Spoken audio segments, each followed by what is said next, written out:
Hey everyone, तो आज हम बात करने वाले हैं बॉलीवुड की बॉस लेडी तब्बू के बारे में और साथ ही ये भी शेयर करूंगी मैं आपसे कि कैसे बॉलीवुड की बॉस लेडी तब्बू जो है अपने लव अफेयर्स की वजह से अपने ही डिसीजन में ट्रैप होके रह गई। अभी देखो बॉलीवुड में तब्बू का जो इमेज है ना काफी अच्छा है और लोगों को ये भी अच्छे से पता है कि क्वालिटी रोल्स वो चूज करती हैं, चैलेंजेस लेती हैं, वो हमेशा एक जैसे रोल बिल्कुल भी नहीं करती हैं और उनकी पर्सनल लाइफ भी जो है ना बहुत ही ज्यादा प्राइवेट रखती हैं। अभी देखो तब्बू जितने अपने रोल्स की वजह से फेमस है ना उतने ही ज्यादा अपने अफेयर्स को लेकर भी वो फेमस है। अभी चाहे वो जितना भी प्राइवेट रख लें लेकिन कुछ अफेयर्स उनके ऐसे थे ना जो पब्लिकली बहुत ही ज्यादा हाइप में थे और इन्हीं अफेयर्स की वजह से ना तब्बू ने अपने लाइफ का सबसे बड़ा डिसीजन भी लिया। तो अभी स्टार्ट करने से पहले ना थोड़ा सा जान लेते हैं तब्बू के बारे में। तब्बू का पूरा नाम है तब्बू फातिमा हाशमी। तब्बू के फादर जो है ना जमाल हाशमी एक एक्टर थे एंड मदर जो रिजवाना हाशमी थी वो एक स्कूल टीचर थी। जब तब्बू ऑलमोस्ट 3 ईयर की थी ना तभी इनके पेरेंट्स का डिवोर्स हो गया था एंड तब्बू अपने मदर के साथ अपने मैटरनल होम चली गई थी। अभी देखो बॉलीवुड के लिए ना तब्बू कोई आउटसाइडर जैसी नहीं थी। इनके फैमिली के ना काफी मेंबर्स बॉलीवुड में पहले से ही काम कर रहे थे और काफी रिस्पेक्टेड एंड फेमस भी थे, जैसे कि फरहान नाज, शबाना आजमी। और इन्हीं लोगों ने ना तब्बू को इन्फ्लुएंस भी किया मूवीज में आने के लिए। और 10 साल की उम्र से ना Tabu as a child artist काम करने लगी। तब्बू की पहली फिल्म थी बाजार मूवी जिसमें एक गाना था चले आओ सैया, जिसमें तब्बू पहली बार नजर आई थी। और उसके बाद उनका एक और मूवी आता है जो था हम नौजवान और ये दोनों फिल्में ना तब्बू अभी भी चाइल्ड आर्टिस्ट की तरह ही काम कर रही थी। तब्बू की पहली मूवी जो आई थी 1990 में, वहाँ तब्बू ने ना फर्स्ट टाइम लीड रोल में काम किया था और वो थी मूवी कूली नंबर 1, जिसमें तब्बू को ना बहुत ज़्यादा रिकॉग्नाइज नहीं किया गया। लेकिन उसके बाद तब्बू की नेक्स्ट मूवी आती है बीजे पर जो काफ़ी हिट भी होती है और इस फिल्म के लिए ना तब्बू को बेस्ट फीमेल डेब्यूट अवार्ड भी मिलता है। और यहाँ से ना तब्बू की जो है ना सक्सेस स्टोरी स्टार्ट हो जाती है। उसके बाद तब्बू बहुत सारे मूवीज करती हैं जैसे कि माचिस, विरासत, बॉर्डर, हम साथ साथ हैं और इन मूवीज के लिए ना इनको काफ़ी अवार्ड्स भी मिलते हैं। अभी देखो तब्बू केवल बॉलीवुड तक ही नहीं काम कर रही थी, वो साउथ इंडियन सिनेमा में भी ट्राई कर रही थी और वहाँ पे भी ना वो फिल्में कर रही थी और फिल्में हिट भी हो रही थी और उन्हें काफ़ी सारे अवार्ड भी मिल रहे थे। और बात करें अगर तब्बू के लव लाइफ के बारे में ना तो वो हमेशा प्राइवेट ही रखना प्रेफर करती हैं और उन्होंने पब्लिकली ना कभी कुछ भी एक्सेप्ट नहीं किया। लेकिन कुछ अफेयर उनके ऐसे थे ना जो पब्लिकली छुपाए नहीं छुपे और उन्हीं में से एक अफेयर था संजय कपूर के साथ। तब्बू ने जब अपना करियर एकदम जब से स्टार्ट किया था ना तभी वो एक पार्टी में संजय कपूर से मिली थी और उस टाइम पे ना both where young and building their on career. Tabu rising star थी और संजय कपूर अभी भी स्ट्रगल कर रहे थे। दोनों की शुरुआत तो फ्रेंडशिप से होती है लेकिन बाद में दोनों रिलेशनशिप में आ जाते हैं।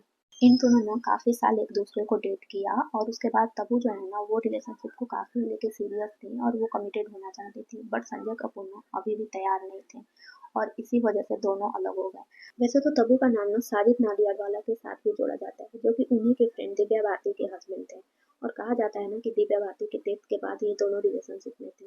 बट साजिद नाडियाडवाला जो है ना वो इमोशनली बहुत ही डिस्टर्ब थे एंड अपनी लाइफ में ना बहुत ही डिफिकल्ट फेज से गुजर रहे थे एंड तब्बू जो है ना अब लाइफ में स्टेबिलिटी और क्लैरिटी चाहते थे और यही रीजन था ना कि इन दोनों का ब्रेकअप हो गया।